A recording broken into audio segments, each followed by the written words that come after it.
श्रोताबंधु नमस्कार। आकाशवाणी संबलपुर आंचलिक संवाद विभाग ए स्वतंत्र उपस्थापना को आपण समस्त को स्वागत करुछि। मु सुप्रीति मिश्र। नारी सृष्टिर सौंदर्य, सहनशीलतार प्रतीक, स्वप्नर साहसी स्थपति और समाज परिवर्तनर नीरव सेनानी। आज अंतर्जातीय महिला दिवस अवसर में आमे स्मरण करुछु सेही समस्त नारी माननकु जो माने निज प्रतिभा, परिश्रम एवं संकल्प रे जीवन को एक शिल्पकृति रे परिणत करिसंती। ओडिया सिनेमार रूपेली परदारे जे निज अभिनय रे भावना को भाषा देइछंती, साधारण नारीर जंत्रणा को असाधारण कथारे परिणत करिसंती। सेही स्निग्ध, सशक्त और संयमी प्रतिभा आज आम सहित अछंती ओडिया सिनेमार प्रसिद्ध अभिनेत्री श्रीमती डॉक्टर तपस्विनी गुरु महोदया। तांकर जीवन गल्प संघर्ष रे लेखा गोटे कविता, साधना रे गढ़ा गोटे उपन्यास और सफलता रे सजा गोटे सुंदर कहानी। आज रही विशेष कार्यक्रम रे आमे तांको सह कथा हेबा सह जानिबाकु चेष्टा करिबा तांको स्वप्न, संघर्ष, साधना एवं सफलतार अदृश्य पथको। मैडम, आकाशवाणी संबलपुर आंचलिक संवाद विभाग इ स्वतंत्र कार्यक्रम को आपनको अनेक अनेक स्वागत। मैडम नमस्कार। नमस्कार, आपनको अशेष धन्यवाद। मैडम, आमे तो आपनको आज आकाशवाणी स्टूडियो रे पाई अनेक अनेक गर्वित आउ आपनक जीवन एवं संघर्ष तथा अभिनय यात्रार बहुत कथा जानिबाकू चेष्टा करबा हम श्रोता मध्य जानिबाकू चाहिबे। तेबे आपनक शैशव एवं पारिवारिक पृष्ठभूमि विषय रे आपण श्रोता मानकू कोन कहिबे? निश्चित भाव में बरगढ़ गोटे रक्षणशील ब्राह्मण परिवार रे मोर जन्म 1961 मसीह। मोर पिता स्वर्गत हरिकृष्ण गुरु एवं माता स्वर्गता श्रीमती विनोदिनी गुरुंकर 4टी संतान मध्य मु हूँ तृतीय कन्या। आमे एक मध्यवित्त परिवार एवं बापा जने सरकारी कर्मचारी थिले। शैशव मोर प्रारंभिक शिक्षा ग्रहण करथिली निशामणी यूपी स्कूल, तापरे government girls high school Bargarh एवं परवर्ती समय रे उच्च शिक्षा पे panchayat college Bargarh, B Ed training college Sambalpur एवं पीजी एवं पीएचडी मु डिग्री हासिल करिथिली उत्कल यूनिवर्सिटी रु एवं हिंदी रे रत्न मु करथिली वर्धा यूनिवर्सिटी। ताले एसब आपण तो कहले आपण गोटे ब्राह्मण परिवार रे रहउतले एवं आपण बापा सरकारी चाकरी जेतले करथिले, ताले ये अभिनय को पेशा भाव रे बाछिबा पछरा आपण प्रेरणा कोठो पाइले? देखंतु पिला बेले स्कूल समय ही मोर जोटा नृत्य, संगीत एवं कला तापरे क्रीड़ा प्रति मोर विशेष भाव रे रुचि रहितला। 8 वर्ष बयस रे मु मोर अभिनय करियर आरंभ करिथिली, प्रथमे जने नृत्यशिल्पी भाव रे एवं एतिमे मते प्रेरणा जोगैतिले मोर बड़ भौणी जे भी जने नृत्यशिल्पी सुलोचना गुरु एवं आम साहिरे थिबा जने विशिष्ट जो नाट्य निर्देशक लिटू महांती, जयंत महाराणा, रमाकांत मिश्र सार जी मोर अध्यापक थिले एवं हरिहर मिश्र को बा किए न जाने से मोर प्रेरणा उत्स थिले। पिला बेले आमे नृत्य प्रदर्शन करबा समय रे डैम कॉलोनी ऑडिटोरियम रे छोट छोट पिला मानक द्वारा गोटे नृत्य नाटिका परिवेशन होतला सीताचोरी। तांकर अभिनय देखि मु अभिनय प्रति आकृष्ट हेली एवं सेही दिन ठारू मोर अभिनय रो जय यात्रा आरंभ होई जाईछि। ताले सिनेमा जगत रे प्रवेश करबा समयर अनुभूति बा अनुभव केमिति थिला आपनकर? देखंतु सिनेमा जगत रे पाद देवा पूर्वरु मु अनेक दूरदर्शन कार्यक्रम रे नृत्य प्रदर्शन करिथिली। परे परे मु जेतेबेले 1978 मसीह रे एक फिल्म अशांत ग्रह रे मु अभिनय कली एवं विभिन्न थर दूरदर्शन रे मोर नृत्य प्रदर्शन करिवा भितरे मोर लाइट कैमरा प्रति किछि अनुभूति हेइतला एवं से दिन ठारू मोर जते अभिनय आरंभ है। तेणुक मत विशेष किसी असुविधा है जिते प्रथम पिक्चर आमर प्रख्यात निर्देशक डॉक्टर सब्यसाची महापात्र निर्देशन सलाबुरी अभिनय कली, मत सेमती किसी विशेष असुविधा है नथिला। आज्ञा ताले आपण तो जेमती कहले लाइट साउंड प्रति आपनकर अभिज्ञता थिला, सेति पे आपनको असुविधा होइनी। ताले प्रख्यात निर्देशक सब्यसाची महापात्र तांकर चलचित्र रे अभिनय करथिले, ताले आरंभिक दिन रे क्यों समस्या आपनको सम्मुखीन हेबाको पड़िथिला? देखो समस्ते फिल्म जगत रे कैरियर पाई बहुत संघर्ष तांको करिबा को पड़थाय। मो क्षेत्र रे किमती सेमती मते संघर्ष करिबा को पड़ नथिला, रादर मते बहुत सहयोग मिलिथिला। अच्छा, तेनु करी अनायस रे मो फिल्म जगत रे प्रवेश करि परथिली एवं ब्राह्मण परिवार रे आमे जेहेतु जन्म हेतिलु एवं गोटे परिवार रो आमे 3 भौणी नृत्य संगीत जगत रे पाद देइतिलु। प्रथम रो हमको लोकंकर नाना समालोचना रो सरव्य हेबा को पड़िथिला। एमिति कि साही परिसर रे भी बापा मां को बहुत कथा कहउतिले एवं बेले बेले तो मां को कहंती जे तमर 3 झियो जेतु नाच गीत करचंते तांको बाहा हेबो कि जेतु सेतेबेले सामाजिक कटकणा बहुत थिला एवं परिवार रे मध्ये मोर जेजे बापा से टिके जेतु रक्षणशील थिले एवं सबले से हमको बारण करुतिले जे ତମେ 3-4ଟା ଝିଅକୁ କାହିଁକି ନାଚ ଗୀତ ପାଇଁ ପଠାଉଛ। କିନ୍ତୁ ଯେତେବେଳେ ଆମେ ସ୍କୁଲ ତରଫରୁ ରେଡ଼ିଓରେ କୌଣସି ନାଟକରେ ଅଂଶଗ୍ରହଣ କରୁ, ଯେତେବେଳେ ସେ ଶୁଣନ୍ତି ସେ ଭାରି ଖୁସି ବି ହେଉଥିଲେ। ଏବେ ବି ସେଇ ସମାଜରେ ସେଇ ଚିନ୍ତାଧାରାଟା କିଛି ମାତ୍ରାରେ ରହିଛି ନିହାତି ଭାବରେ। ମୁଁ କହିବି ଝିଅ ଗୋଟେ ଯେତେବେଳେ ନାଚ ଗୀତ ପାଇଁ ନିଜର ରୁଚି ଦେଖାଉଛି, ତାହେଲେ ବାପା ମା କହୁଛନ୍ତି କି ଏଥିରେ କ୍ୟାରିୟର କରିବୁ ବା କେମିତି କ'ଣ ବା ତାର ଭବିଷ୍ୟତ ରହିଛି। ସେଥିପାଇଁ ନିହାତି ଭାବରେ ଆପଣଙ୍କର ଏଇ କଥାଟି ଆମ ଶ୍ରୋତାମାନେ ନିଜ ମନ ଭିତରକୁ ନେବେ ଏବଂ ନିଜର ପିଲାମାନଙ୍କୁ ସେଥିପ୍ରତି ପ୍ରୋତ୍ସାହନ ଦେବେ ମଧ୍ୟ ବୋଲି ଭାବୁଛି। ତାହେଲେ ଆପଣଙ୍କ କ୍ୟାରିୟରର କେଉଁ ଭୂମିକାଟି ସବୁଠୁ ସ୍ମରଣୀୟ ବୋଲି ଆପଣ ଭାବୁଛନ୍ତି? ଦେଖନ୍ତୁ, ମୋର ଅଭିନୀତ ପ୍ରଥମ ସମ୍ବଲପୁରୀ ଚଳଚ୍ଚିତ୍ର ସଲାବୁଡ଼ା, ଯାହାକୁ ମୁଁ ପ୍ରଥମରୁ କହିଛି ଯେ ପ୍ରଖ୍ୟାତ ନିର୍ଦ୍ଦେଶକ ଡକ୍ଟର ସବ୍ୟସାଚୀ ମହାପାତ୍ରଙ୍କ ନିର୍ଦ୍ଦେଶନାରେ ମୁଁ ସଲାବୁଡ଼ାରେ ଯୋଉ ଗୌତିଆନ ଭୂମିକାଟି କରିଥିଲେ ଆପଣ, ସେଇଟା ସର୍ବଦା ମୋ ପାଇଁ ସ୍ମରଣୀୟ। ଆଉ ସେଥିରେ ମୁଁ ଯେତେବେଳେ ଅଭିନୟ କଲି, ନିଶ୍ଚିତ ଭାବରେ ଯାହା ସହିତ ମୁଁ ଅଭିନୟ କଲି ସେ ତ ଆମ ଗହଣରେ ନାହାନ୍ତି, ଡକ୍ଟର ଅଟଳ ବିହାରୀ ପଣ୍ଡା। ସେଥିରେ ମୁଁ କେବଳ ଜଣେ ସ୍ତ୍ରୀର କିମ୍ବା ତାଙ୍କର ସହଧର୍ମିଣୀର ଭୂମିକା ମୁଁ ଗ୍ରହଣ କରିନଥିଲି। ଜଣେ ସମ୍ବେଦନଶୀଳ ମଣିଷ, ଜଣେ ବଦାନ୍ୟ ମଣିଷ, ତାଙ୍କର ସହକର୍ମିଣୀ ଭାବରେ ମୁଁ ସେଇଥିରେ ଅଭିନୟ କରିବାର ସୁଯୋଗ ପାଇଥିଲି। ଏବଂ ବିଶେଷ ଭାବରେ ସେ ଯେଉଁ ଗୌନ୍ତିଆ ଥିଲେ, ଜଣେ ଗୌନ୍ତିଆର ମାନବୀୟ କର୍ତ୍ତବ୍ୟ ଗୁଡ଼ିକର ସମ୍ପାଦନ ପାଇଁ ଜଣେ ସ୍ତ୍ରୀର ଯେଉଁ ସହଯୋଗ ଥିଲା, ସେଇ ଭୂମିକାଟି ମୋତେ ବହୁତ ମନକୁ ଛୁଇଁଥିଲା ଏବଂ ଦର୍ଶକ ମହଲରେ ମଧ୍ୟ ସେଇଟା ବିଶେଷ ଭାବରେ ଆଦୃତ ଲାଭ ହେଇଥିଲା ଏବଂ ସେଠିରେ ମୋର ଯଥେଷ୍ଟ ଆତ୍ମସନ୍ତୋଷ ବି ମିଳିଥିଲା ମୋତେ। ତାହେଲେ ସେ ସଲାବୁଡ଼ା ଚଳଚ୍ଚିତ୍ରର ସେଇ ଭୂମିକାଟି ଆପଣଙ୍କୁ ପ୍ରସିଦ୍ଧି ମଧ୍ୟ ଦେଇଛି, ଯେହେତୁ ଆପଣଙ୍କ ମନକୁ ଛୁଇଁଥିଲା ବୋଲି ଦର୍ଶକମାନେ ଆପଣଙ୍କୁ ସେଇ ଭୂମିକାରେ ବହୁତ ଭଲ ଭାବରେ ଗ୍ରହଣ ବି କରିଥିଲେ। ଗୋଟିଏ ଚରିତ୍ର ପାଇଁ ଆପଣ ନିଜକୁ କିପରି ଭାବରେ ପ୍ରସ୍ତୁତି କରନ୍ତି? ଦେଖନ୍ତୁ, ମୋତେ ଯେକୌଣସି ଚରିତ୍ରରେ ଅଭିନୟ କରିବାକୁ ଦିଆଯାଏ, ପ୍ରଥମେ ମୁଁ ଚରିତ୍ରଟିକୁ ବୁଝେ, ଚରିତ୍ର କ'ଣ ଚାହୁଁଛି, ତାହା ସହ ଯେଉଁ ମୋର ସାମାଜିକ ଆବେଦନ ରହିଛି ସେ ଚରିତ୍ରରେ, ତାକୁ ମୁଁ ବିଶେଷ ଭାବରେ ଅନୁଧ୍ୟାନ କରିଥାଏ ଏବଂ ତାର ଆବେଦନ ଦିଗକୁ ମଧ୍ୟ ଦେଖେ ଏବଂ ଶେଷରେ ମୁଁ ଚରିତ୍ରଟିକୁ ଠିକ୍ ଭାବରେ ବୁଝି କିଭଳି ଭାବରେ ଇଏ ଗୋଟେ ସାମାଜିକ ବାର୍ତ୍ତା ଦେଇପାରିବ, ସେଇ ହିସାବରେ ମୋର ଅଭିନୟର ଯେତିକି ବି ମୋର ଦକ୍ଷତା ରହିଛି ତାକୁ ମୁଁ 100% ଦେବା ପାଇଁ ଚେଷ୍ଟା କରେ ଏବଂ ଚରିତ୍ରଟିକୁ କିଭଳି ଜୀବନ୍ତ କରିପାରିବି ତା ପାଇଁ ମୋର ପ୍ରୟାସ ଜାରି ରହେ। କୌଣସି ବି କ୍ଷେତ୍ରରେ ଆମେ କାମ କଲେ ମ୍ୟାଡାମ, ସମାଲୋଚନା ଓ ବିଫଳତା ଏଇଟା ତ ନିହାତି ଭାବରେ ସମସ୍ତଙ୍କୁ ସମ୍ମୁଖୀନ ହେବାକୁ କିଛି ମାତ୍ରାରେ ପଡ଼ିଥାଏ ମଧ୍ୟ। ତାହେଲେ ଏଇ ସମାଲୋଚନା ଏବଂ ବିଫଳତାକୁ ଆପଣ କିପରି ମୁକାବିଲା କରନ୍ତି? ମୁଁ ସମାଲୋଚନାକୁ ସର୍ବଦା ସାଧୁରେ ଗ୍ରହଣ କରିଥାଏ, କାହିଁକି ନା ଏହା ନିଜ ଦୋଷ ତ୍ରୁଟିକୁ ସୁଧାରିବାରେ ସାହାଯ୍ୟ କରେ ଏବଂ ଯେଉଁମାନେ ମୋର ସମାଲୋଚକ, ମୁଁ ସବୁବେଳେ ମୁଁ ତାଙ୍କୁ ମୋର ଶୁଭେଚ୍ଛୁ ଏବଂ ମୋର ପ୍ରଶଂସକ ବୋଲି ମୁଁ ବିବେଚନା କରେ।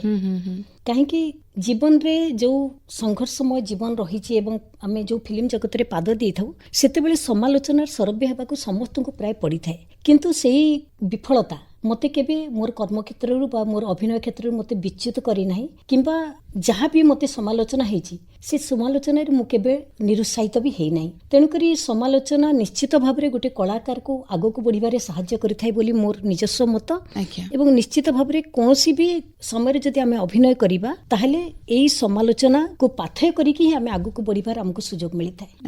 ତାହେଲେ ଆପଣଙ୍କ କହିବା ହିସାବରେ ମ୍ୟାଡାମ, ସମାଲୋଚନା ବିଫଳତା ଏଇ ଦିଟାକୁ ସକାରାତ୍ମକ ହିସାବରେ ଯଦି ଆମେ ଗ୍ରହଣ କରୁଛେ, ତାହେଲେ ବୋଧେ ବିଫଳତା ଆମକୁ ଛୁଇଁ ପାରିବନି।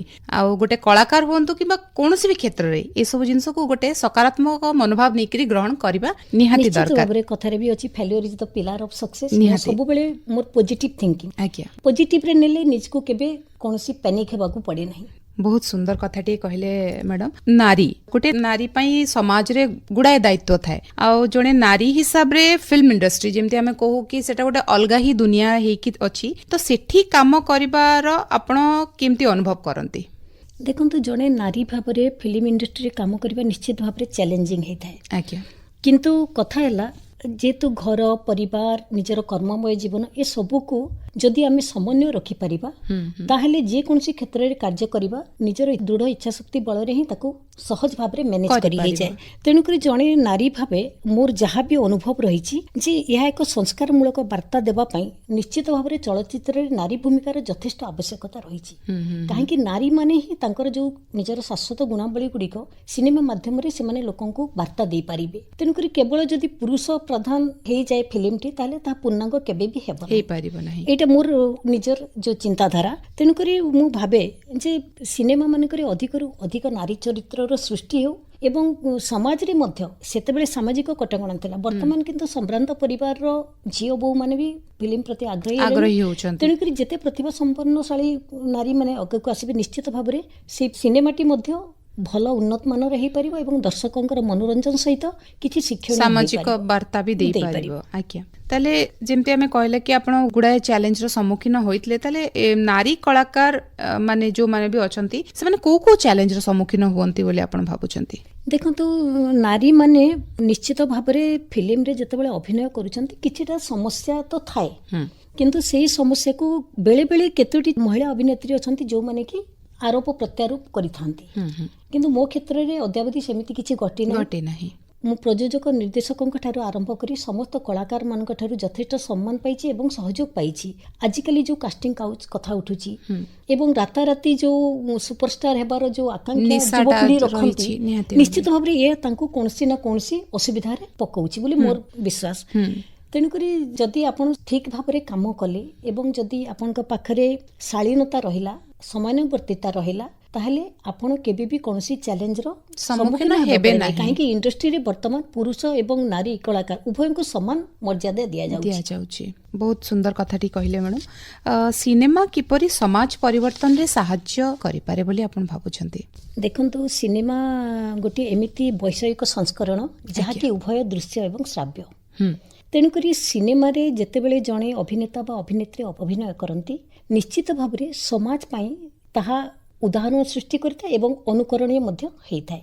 ତେଣୁକରି ଜଣେ ଅଭିନେତା ଅଭିନେତ୍ରୀ ସିନେମାରେ ଅଭିନୟ କରିବାରେ ତାର ଭୂମିକା ରହୁଛି ଯେ ସେ ଯାହା ବି ଅଭିନୟ କରୁଛି ସେ କେମିତି ସମାଜକୁ ଗୋଟେ ସୁନ୍ଦର ବାର୍ତ୍ତା ଦେଇପାରିବ।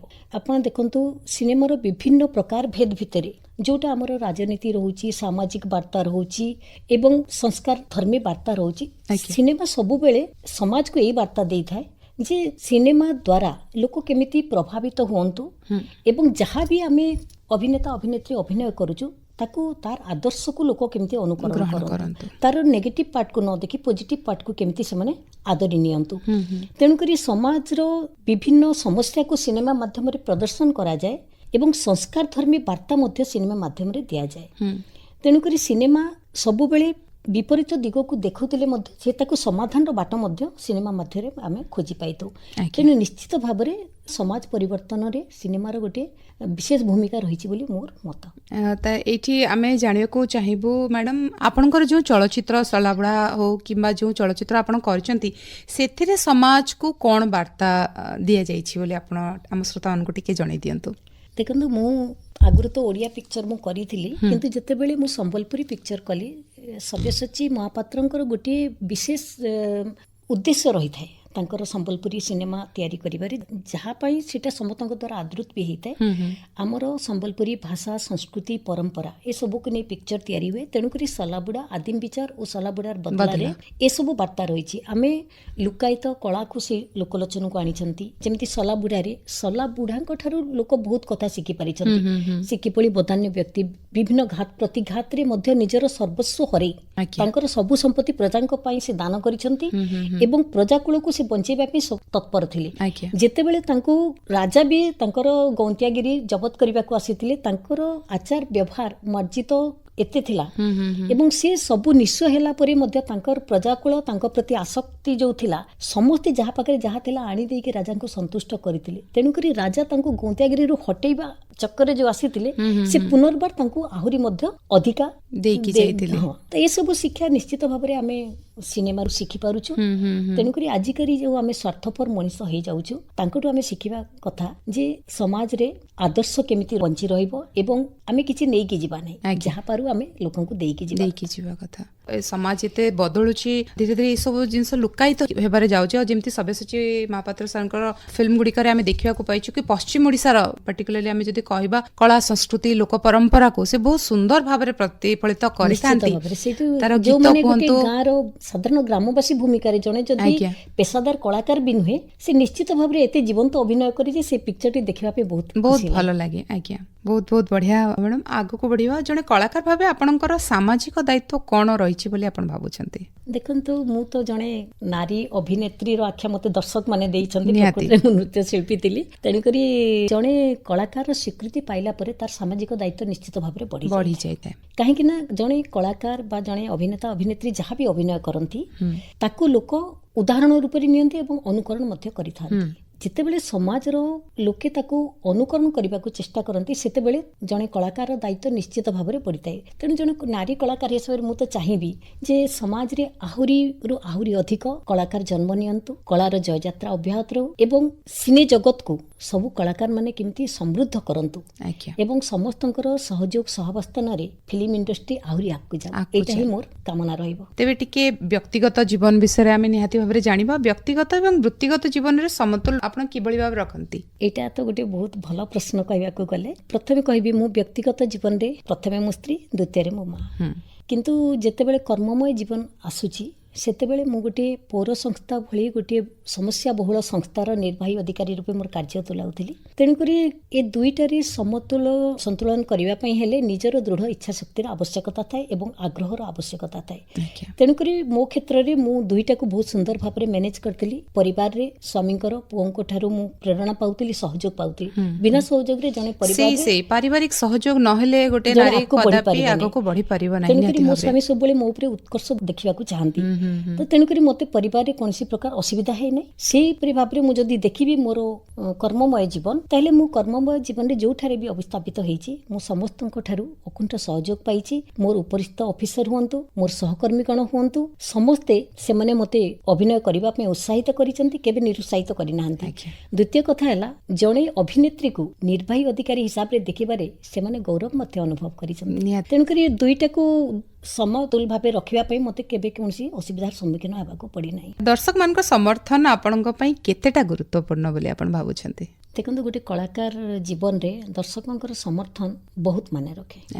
ମୁଁ କହିବି ଯେ ଦର୍ଶକଙ୍କ ସମର୍ଥନ ବିନା ଜଣେ କଳାକାର ତାର ଜୀବନରେ କେତେବେଳେ ବି ଆଗକୁ ବଢ଼ିପାରିବ ନାହିଁ। ଦର୍ଶକଙ୍କ ଭଲ ପାଇବା ନହେଲେ, ଦର୍ଶକଙ୍କର ଶୁଭେଚ୍ଛା ନହେଲେ ସିଏ ତାର ଯେତିକି ବି ତାର ଅଭିନୟ କରେ, ଯାହା ବି ସେ ଜାଣିଛି, ଦର୍ଶକଙ୍କର ଭଲ ପାଇବା ହିଁ ତାକୁ ଆହୁରି ଭଲ କରିବା ପାଇଁ ପ୍ରେରଣା ଦେଇଥାଏ। ତେଣୁକରି ମୁଁ ତ କହିବି ମୋର ଯେଉଁ ଅନୁଭବ ରହିଛି ଯେ ଯେତେବେଳେ ମୋତେ ତପସ୍ୱିନୀ ଗୁରୁ ହିସାବରେ ଲୋକ ଜାଣନ୍ତି କିମ୍ବା ନୃତ୍ୟଶିଳ୍ପୀ ହିସାବରେ ଜାଣୁଥିଲେ, ଯେତେବେଳେ ସଲାବୁଢ଼ା, ଆଦିମ ବିଚାର ଏଗୁଡ଼ାକ ପିକ୍ଚର ରିଲିଜ ହେଲା ଏବଂ ଯେତେବେଳେ ଏଇଟା ନ୍ୟାସନାଲ ଆୱାର୍ଡ ବି ପାଇଲା, ଇଣ୍ଟରନ୍ୟାସନାଲ ଆୱାର୍ଡ ବି ପାଇଲା, ସେତେବେଳେ ଦର୍ଶକଙ୍କ ମାନେ ମୋତେ ସମ୍ବୋଧନ କଲାବେଳେ ସ୍ୱତଃସ୍ଫୂର୍ତ୍ତ ଭାବରେ ମୋ ନାଁ ପୂର୍ବରୁ ଗୌତିଏନ ବୋଲି ଯୋଡ଼ି ଦିଅନ୍ତି। ଏଥିରେ ଦର୍ଶକଙ୍କର ସମର୍ଥନ ମୋ ପାଇଁ ଅଧିକ କଣ ହେଇପାରେ? ନିହାତି। ତାହେଲେ ଯୁଗ ତ ବଦଳି ସାରିଛି, ଏବେ ତ ସୋସିଆଲ ମିଡିଆର ଯୁଗ ବୋଲି ଆମେ କହିପାରିବା। ଆପଣ ସୋସିଆଲ ମିଡିଆରେ କେତେ ଦୂର ନିଜକୁ ବୁଡେଇ ରଖି ପାରନ୍ତି ନା ଆପଣ ତାଠୁ ଦୂରରେ ରହିଛନ୍ତି ଏବେ ବି? ବର୍ତ୍ତମାନ ହେଉଛି ଇଣ୍ଟରନେଟ ଆଟମ୍ ବମ୍ର ଯୁଗ। ନିହାତି ସୋସିଆଲ ମିଡିଆ ନିଶ୍ଚିତ ଭାବରେ ଆମ ଜୀବନର ଗୋଟିଏ ସଙ୍ଗୀ ହେଇଯାଇଛି। ଆଉ ସାମାଜିକ ଜୀବନରେ ଆମେ ସାମ୍ପ୍ରତିକ ପରିସ୍ଥିତିରେ ଆମେ ସୋସିଆଲ ମିଡିଆ ସହିତ ଆକ୍ୱେଣ୍ଟେଡ୍ ନ ରହିଲେ ପ୍ରାୟ ବାୟା ହେଇଯାଉଛୁ। କିନ୍ତୁ ମୁଁ ସବୁବେଳେ ସୋସିଆଲ ମିଡିଆ ଠାରୁ ବହୁତ ଦୂରରେ ଏତେ କହିବିନି, କିନ୍ତୁ ମୁଁ ଏତେଟା ଆକ୍ଟିଭ ରହେନି। ତଥାପି ଯେତେବେଳେ ଆମେ କାମ କରୁଥିଲୁ, ଆମକୁ ସ୍ମାର୍ଟଫୋନ୍ ଧରିବା ପାଇଁ ବାଧ୍ୟ ହେଲୁ, ସେତେବେଳେ ଟିକେ ଟିକେ ଶିଖିବାର ଇଚ୍ଛା ବି ହେଲା। ଆଉ ଯେତେବେଳେ ମୁଁ ଦେଖିଲି ଯେ ସଲାବୁଢ଼ା, ଆଦିମ ବିଚାର ଅଭିନୟ ପରେ ସଲାବୁଢ଼ାର ବଦଲା ଦେଖିଲା ପରେ ଲୋକ ବିଭିନ୍ନ ପ୍ରକାର ପ୍ରଶଂସା କମେଣ୍ଟ ମାଧ୍ୟମରେ ଦିଅନ୍ତି, ମୁଁ ସେଇ ପ୍ରଶଂସା ଗୁଡ଼ିକ ପଢ଼ିଲା ପରେ କେବେ ବି ଜୀବନରେ ମୁଁ ଆତ୍ମବିଭୋର ହେଇନାହିଁ। ମୁଁ ସେଇ ଦର୍ଶକମାନଙ୍କର ଯେଉଁ କମେଣ୍ଟକୁ ମୁଁ ସହୃଦୟ ସହିତ ଗ୍ରହଣ କରେ। ଆପଣଙ୍କ ଜୀବନର ପ୍ରେରଣା ସ୍ରୋତ କିଏ ବୋଲି ଆପଣ ଭାବୁଛନ୍ତି? ଏଇଟା ମୁଁ ଗୋଟିଏ ଲାଇନରେ ଆପଣଙ୍କୁ ଉତ୍ତର ଦେବି। ପ୍ରଥମେ ମୋର ପିତାମାତା, ମୋର ଗୁରୁ, ବାହା ହେଲା ପରେ ମୋର ସ୍ୱାମୀ, ସବୁଠୁ ବଳି ମୋର ଶୁଭେଚ୍ଛୁ ଓ ମୋର ପ୍ରିୟ ଦର୍ଶକ ମଣ୍ଡଳୀ, ଯାହାଙ୍କୁ ନେଇକି ମୁଁ ଆଜି ଗୋଟିଏ ଅଭିନେତ୍ରୀର ମାନ୍ୟତା ପାଇଛି ଏବଂ ସମାଜରେ ମୋର ଗୋଟିଏ ସ୍ୱତନ୍ତ୍ର ପରିଚୟ ସୃଷ୍ଟି ହେଇଛି ଅଭିନେତ୍ରୀ ଭାବରେ।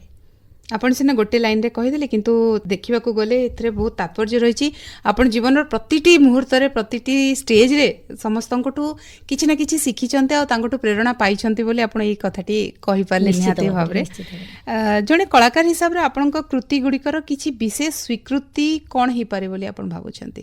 ଜଣେ କଳାକାର ହିସାବରେ ମୁଁ ତ କେତେ ପରଫେକ୍ଟ ମୁଁ ନିଜେ କହିପାରିବି ନାହିଁ। ଯାହା ଦର୍ଶକ ଏବଂ ବିଭିନ୍ନ ସମୟରେ ଯେଉଁମାନେ କଳାପ୍ରେମୀ ସେମାନେ ହିଁ ତାର ବିଚାର କରନ୍ତି।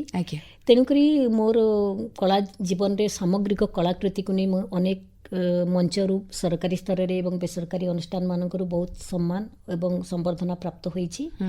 କିନ୍ତୁ ସବୁଥିରୁ ମୋ ଜୀବନର ଗୋଟିଏ ଯେଉଁଟା, ଯେତେବେଳେ ମୁଁ ନୃତ୍ୟ ନିର୍ଦ୍ଦେଶିକା ବି ଅଟେ, ତେଣୁକରି ଓଡ଼ିଶା ଗଭର୍ଣ୍ଣମେଣ୍ଟ ଦ୍ୱାରା କଲଚରାଲ ଫାଉଣ୍ଡେସନ ତରଫରୁ ଯେତେବେଳେ ମୋର ନାଁ ଆଗରେ ଗୋଟେ ଗୁରୁପଦ୍ମ ଡକ୍ଟର ତପସ୍ୱିନୀ ଗୁରୁ ଲାଗିଲା, ସେ ଗୁରୁପଦ୍ମ ସମ୍ମାନଟା ନିଶ୍ଚିତ ଭାବରେ ମୋ ପାଇଁ मोर मूल्य को बढ़ाई देला एवं मते बहुत आगु बढ़िया पई प्रेरणा देला मध्य जे देला। निर्देशना क्षेत्र रे एतद भिन्न आर्ट एंड कल्चर रो एतिकी मूल्य थाए आमे तो गोटे मध्यवित्त परिवार रो पैसा देके कोठी शिखबार आजिकली पर आम पाखरे सामर्थ्य भी नथिला बापांक पाखरे आज्ञा। किंतु कला संस्कृति मते कोन नै देछि गोटे स्वतंत्र परिचय देवा सहित मते आर्ट एंड कल्चर पई ओडिशार माननीय राज्यपाल संबलपुर विश्वविद्यालय रो सिनेट को मते सिनेट मेंबर भाबरे मध्ये मनोनीत करथिले तेणुकरी कला संस्कृति मते अपर्याप्त सम्मान देछि मु केबे भी जीवन थिबा पर्यंत कलार विच्युत हो पारिबि नाही निहाती भाବରେ ଆମ ଶ୍ରୋତାମାନେ ଏଠୁ ପ୍ରେରଣା ନେଇଥିବେ କି କଳା କ୍ଷେତ୍ରକୁ ତାଙ୍କ ଛୁଆମାନଙ୍କ ପାଇଁ ଗୋଟେ ରାହା ଦେଖେଇ ପାରିବ କି ଆକୁ ମାନେ ସେମାନେ ଭବିଷ୍ୟତର ଆଗକୁ ବଢି ପାରିବେ ନିହାତି ଆଗାମୀ ଦିନରେ କେମିତି ଭୂମିକା କରିବାକୁ ଆପଣ ଚାହାନ୍ତି? ଦେଖନ୍ତୁ ମୁଁ ତ ବିଭିନ୍ନ ସମୟରେ ବିଭିନ୍ନ ଚରିତ୍ରରେ ଅଭିନୟ କରିଛି ଯେମିତିକି ସଲାବୁଡ଼ା ଆଦିମ ବିଚାର ଏବଂ ସଲାବୁଡ଼ାର ବଦଲାରେ ମୁଖ୍ୟ ନାୟିକାର ଭୂମିକାରେ ଜଣେ ମା ଏବଂ ଜଣେ ସ୍ତ୍ରୀର ଭୂମିକା ମୁଁ ନିଭେଇଛି। ଆଜ୍ଞା। ଓଡ଼ିଆ ସିନେମା ଅଶାନ୍ତ ଗ୍ରହ ମନ ଆକାଶ ହୀରାମୋତି ମାଣିକ ଏଇଥିରେ ଜଣେ ନୃତ୍ୟଶିଳ୍ପୀ ଭାବରେ ଅବତୀର୍ଣ୍ଣ ହେଇଥିଲି। ଯେମିତି ଆମର ରହିଛି ଅନନ୍ତା ଏବେ ରିସେଣ୍ଟଲି ଗତ ରଜରେ ମୁକ୍ତିଲାଭ କରିଥିଲା ଯେଉଁଟା ବ୍ୟାସକବି ଫକୀର ମୋହନଙ୍କର ରଚନାରୁ ସେଇଥିରେ ଜଣେ ଗ୍ରାମୀଣ ସାଦା ଗୋଟେ ଗ୍ରାମୀଣ ମହିଳା ହିସାବରେ ମୋର ଭୂମିକା ଥିଲା। ଆଉ ଅନେକ ଡକୁମେଣ୍ଟାରୀ ଫିଲ୍ମ ରହିଛି ଯେଉଁଥିରେ କି ମୁଁ ଛୋଟବେଳୁ ମାନେ +2 ପଢ଼ିଲା ବେଳେ ମୋତେ କାହିଁକି ଚରିତ୍ର ଅଭିନୟ ବେଶୀ ଭଲ ଲାଗେ କେବେ ବି ମୋ ଜୀବନରେ ମୁଁ ଜଣେ ଗ୍ଲାମରସ୍ ହିରୋଇନ୍ ହେବା ପାଇଁ ଇଚ୍ଛା କରିନଥିଲି। ତେଣୁକରି ଚରିତ୍ର ଅଭିନୟ ମୋତେ ଭଲ ଲାଗେ କିନ୍ତୁ ଭବିଷ୍ୟତରେ ଯଦି ବି ମୋତେ ମୌକା ମିଳେ ତାହେଲେ ମୁଁ ନିଶ୍ଚିତ ଭାବରେ ଜଣେ ପ୍ରେରଣାଦାତ୍ରୀ ମା କିମ୍ବା ଶାଶୁ ଭୂମିକାରେ ଅଭିନୟ କରିବାକୁ ବେଶୀ ପସନ୍ଦ କରିବି। ବହୁତ ସୁନ୍ଦର। ଆଗାମୀ ପ୍ରକଳ୍ପ ବିଷୟରେ ଶ୍ରୋତାମାନଙ୍କୁ କିଛି କହିପାରିବେ କି? ଦେଖନ୍ତୁ ବର୍ତ୍ତମାନ ଯେଉଁ ବିଭିନ୍ନ ପ୍ରକାର ମୋର ଯେଉଁ କାମ ରହିଛି ନାଚ ଗୀତ ରହିଛି ଅଭିନୟ ବି ରହିଛି ପେଶାରୁ ବର୍ତ୍ତମାନ ମୁଁ ନିବୃତ୍ତ ହେଇଛି ତେଣୁକରି ନିଶା ଯେଉଁଟା ଅଛି ତ ନିଶାଟା ଛାଡ଼ିବା କଷ୍ଟକର ସହଜରେ ଛାଡ଼େ ନାହିଁ। ତେଣୁକରି ମୁଁ ପେଶାଦାର କଳାକାର ନହେଲେ ବି ଜଣେ ସୌଖିନ କଳାକାର ଭାବରେ ମୋର ଯେଉଁଟା ନୃତ୍ୟ ସଙ୍ଗୀତର ଯାତ୍ରାକୁ ନିର୍ଦ୍ଦେଶନାକୁ ମୁଁ ଅବ୍ୟାହତ ରଖିଛି ଏବଂ ସିନେମା ଜଗତରେ ବର୍ତ୍ତମାନ ପାଇଁ ସେମିତି କିଛି ଖାସ୍ ପ୍ରକଳ୍ପ ମୋ ହାତରେ ନାହିଁ। ଯଦି ବି ଚର୍ଚ୍ଚା ହେଉଛି ଆଗାମୀ ଦିନରେ ମା ସମଲେଶ୍ୱରୀଙ୍କ ଉପରେ ଗୋଟେ ପ୍ରୋଜେକ୍ଟ ହେବ ସବ୍ୟସାଚୀ ମହାପାତ୍ରଙ୍କର ଏବଂ ମାଧୁ ସିଂ ବୋଲି ଗୋଟେ ଚାଲିଛି ଯେଉଁଟାକି ତାର ସେଇଟା ପ୍ରିପାରେଟରୀ ଷ୍ଟେଜରେ ଅଛି ତେଣୁକରି କାହାକୁ କେଉଁ ଭୂମିକା ମିଳିବ ବର୍ତ୍ତମାନ ପର୍ଯ୍ୟନ୍ତ ସ୍ଥିର ହୋଇନାହିଁ। କିନ୍ତୁ ଗତ ମାଘ ମେଳାରେ ମୋର ଗୋଟେ ପିକ୍ଚର ରିଲିଜ ହେଇଛି ସନ୍ଥ କବି ଭୀମ ଭୋଇଙ୍କ ଜୀବନୀ ଉପରେ ଆଧାରିତ ସନ୍ଥ ଫିଲ୍ମ ଯେଉଁଥିରେ ମୁଁ ଜଣେ ଷ୍ଟୋରି ଟେଲର ବା ଆଇମା ଭୂମିକା ଗ୍ରହଣ କରିଛି ଏବଂ ଗତ ବର୍ଷ ରିଲିଜ ହେଇଥିଲା ବଡ଼ମା ପିକ୍ଚର ଆପଣ ଜାଣିଛନ୍ତି ଆମର ସ୍ୱାଧୀନତା ସଂଗ୍ରାମୀ ବନ୍ୟକନ୍ୟା ପାର୍ବତୀ ଗିରିଙ୍କ ଜୀବନୀ ଉପରେ ଆଧାରିତ। ତେଣୁକରି ଫିଲ୍ମ ଜଗତରେ ଗ୍ଲାମରସ୍ ଏଇ ଯେଉଁ ମନୋରଞ୍ଜନ ଧର୍ମୀ ପିକ୍ଚର ଅପେକ୍ଷା ଜୀବନୀ ବି ମୁଁ ଦୁଇଟା କରିବାର ସୁଯୋଗ ପାଇଛି। ତେଣୁକରି ସବୁଥିରେ ମୁଁ ଚରିତ୍ର ଅଭିନୟ କରିଛି ଏବଂ ଭବିଷ୍ୟତରେ ଯଦି ବି ମୋତେ କୌଣସି ପ୍ରୋଜେକ୍ଟ ହାତକୁ ଆସେ ତାହେଲେ ମୁଁ ସେଇ ଚରିତ୍ର ଅଭିନୟକୁ ବେଶୀ ଆମ ଶ୍ରୋତାମାନେ ମଧ୍ୟ ଅପେକ୍ଷା କରି ରହିବେ ଆପଣଙ୍କର ସେହି ସବୁ ଚରିତ୍ର ଗୁଡ଼ିକୁ ଆଉ ଥରେ ରୂପେଲି ପରଦାରେ ଦେଖିବା ପାଇଁ। ଆପଣଙ୍କ ଦୃଷ୍ଟିରେ ସଫଳତାର ଅର୍ଥ କ'ଣ? ସଫଳତା ବିଭିନ୍ନ ଲୋକଙ୍କ ପାଇଁ ବିଭିନ୍ନ ପ୍ରକାର ହେଇଥାଏ ଆଜ୍ଞା କିନ୍ତୁ ମୋ ପାଇଁ ସଫଳତା କେବେ ପୁରସ୍କାର ପ୍ରାପ୍ତି ଭିତରେ ସୀମିତ ନଥାଏ। ପୁରସ୍କାର ଜଣେ କିମ୍ବା ସମ୍ମାନ ପାଇଗଲେ ଯେ ସଫଳତା ମିଳିଗଲା ତାକୁ ମୁଁ କେବେ ଗ୍ରହଣ କରେ ନାହିଁ। ମୋ ମତରେ ସଫଳତା ହେଉଛି ଜନ ଆଦୃତି ବା ଦର୍ଶକଙ୍କର ଗ୍ରହଣୀୟତା। ମୋ ଜୀବନରେ ମୁଁ ଭାବେ ଯଦି ମୁଁ ମୋର କର୍ମକୁ ଠିକ୍ ଭାବରେ ସମ୍ପାଦନ କରିପାରିଛି ସେଇଟା ହିଁ ମୋ ପାଇଁ ବଡ଼ ସଫଳତା ଓ ଦର୍ଶକ ଯଦି ତାକୁ ସୌହୃଦର ସହିତ ଗ୍ରହଣ କରିଛନ୍ତି ଏବଂ ସେଇଥିରୁ କିଛି ଶିକ୍ଷା ଲାଭ କରିଛନ୍ତି। ସିନେମା ସବୁବେଳେ ଶିକ୍ଷା ଧର୍ମୀ ହେଇଥାଏ ସେଥିରୁ ବହୁତ ଅନୁକରଣ ଆମେ କରିକି ବହୁତ ଜିନିଷ ଶିଖିବାକୁ ପାଇଥାଉ। ଆଜ୍ଞା ପରିଶେଷରେ ଅନ୍ତର୍ଜାତୀୟ ମହିଳା ଦିବସ ଅବସରରେ ନାରୀମାନଙ୍କ ପାଇଁ ଆମ ଶ୍ରୋତା ବନ୍ଧୁମାନଙ୍କ ପାଇଁ ଆପଣଙ୍କର କ'ଣ ବାର୍ତ୍ତା ରହିବ?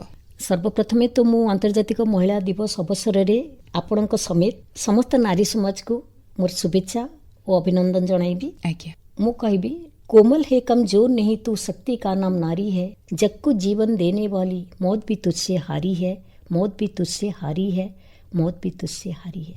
एकविंश शताब्दीर नारी आ असୂର୍ଯ୍ୟମ୍ ପଶ୍ୟା ହୋଇ ନାହିଁ ସେ ସୂର୍ଯ୍ୟସ୍ନାତା। ତେଣୁକରି ନାରୀ ମାନେ ବର୍ତ୍ତମାନ ସେମାନେ ସମାଜରେ ତାଙ୍କର ବିଭିନ୍ନ ପ୍ରକାରର ଯେଉଁ ରୂପ ରହିଛି ସେ ତାଙ୍କୁ ସେମାନେ ତାଙ୍କର ଶ୍ରେଷ୍ଠତ୍ୱ ପ୍ରତିପାଦିତ କରିସାରିଲେଣି। ଜଣେ ସ୍ତ୍ରୀ ଭୂମିକାରେ ଜଣେ ଜାୟା ଜଣେ ଜନନୀ ଜଣେ ଭଗିନୀ ଜଣେ କର୍ମଜୀବୀ ମହିଳା ସବୁ ରୂପରେ ତାଙ୍କର ଶ୍ରେଷ୍ଠତ୍ୱକୁ ପ୍ରତିପାଦିତ କରିସାରିଛନ୍ତି। ମୋ ମତରେ ନାରୀମାନଙ୍କ ଚିନ୍ତାରେ ମୌଳିକତାର ଅଭାବ ନାହିଁ ତାଙ୍କର କର୍ତ୍ତବ୍ୟରେ ନିଷ୍ଠାର ଅଭାବ ନାହିଁ କାର୍ଯ୍ୟରେ ଦକ୍ଷତା ବିଚାରରେ ବିଜ୍ଞତା ବିଗ୍ରହରେ ବୀରତ୍ୱ ଏବଂ କର୍ମକ୍ଷେତ୍ରରେ ସୃଜନଶୀଳତାର ମଧ୍ୟ ଅଭାବ ନାହିଁ। ତେଣୁ ନାରୀ ନିଜ ଶକ୍ତିକୁ ଚିହ୍ନିବା କଥା ସେ ଶକ୍ତିମୟୀ।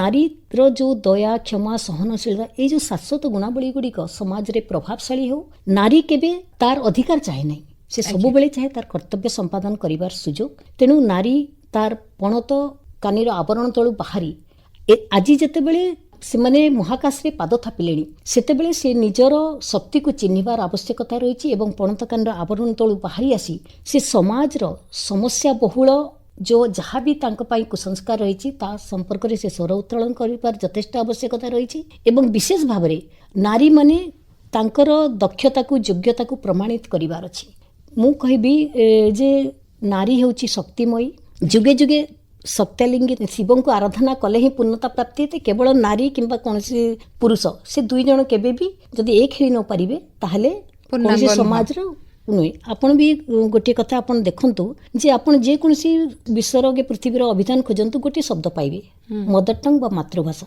पितृभाषा बोली शब्द एजावत कौन सृष्टि होई नै एतिर स्पष्ट प्रमाणित नुहे कि जे नारी होउची प्रकृति रे समाज रो जन्मदात्री तेणु करी नारी समाज रे वर्तमान सशक्तिकरण रो कोनसी आवश्यकता अछि बोली मो अनुभव करे नै बरं नारी चेतनार जागरण रो यथेष्ट आवश्यकता रहिछि तेणु करी नारी माने जदि चाहिबे तांकर पणतकानी मध्य नारी प्रगतिर वार्ता दे पारिबो एवं विजय केतनर बाना उड़ाई पारिबो बोली मोर विश्वास तो आमर हिंदी रे गोटे कथा अछि आंचल बने परचम नारी रो पणतकानी सबु बेले तार विजय केतनर प्रगतिर विजय केतनर बाना उड़ाई पारिबो ए विश्वास मोर रहिछि। श्रोता बंधु आज रही प्रेरणादायक साक्षात्कार माध्यम आमे केवल जने कलाकार कथा शुणिलु ता नुहे बरं जने संघर्षशील स्वप्नद्रष्टा एवं सशक्त नारीर जीवन यात्रा को अनुभव कलु। एही यात्रा हमकु सिखाए सफलता केवल गंतव्य नुहे बरं धैर्य परिश्रम एवं आत्मविश्वास एक साधनामय पथ। जीवनर प्रत्येक मुहूर्त रे समस्या आसे अंधकार आसे